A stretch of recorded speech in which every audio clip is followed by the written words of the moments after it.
Benvenuti, sono Davide, responsabile Atex della Ridart. Oggi vi parlerò del nostro Quick Dry. È un attacco rapido a secco. Deriva dalle competizioni automobilistiche. Questo è il connettore femmina che eroga il carburante. Questo è l'attacco maschio che è installato sull'autoveicolo. I due si collegano. Quando viene agganciata, il piattello si apre e permette l'erogazione del carburante. Una volta terminata la fase, viene sganciato, i due piattelli si chiudono e non si ha l'uscita neanche di una goccia.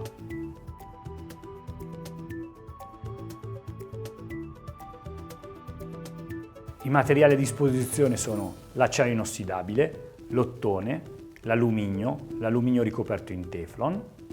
Gli stessi materiali li possiamo avere per l'accoppiatore maschio. Con questo è tutto, vi ringrazio per l'attenzione, iscrivetevi al nostro canale e non esitate a contattarci per qualsiasi informazione.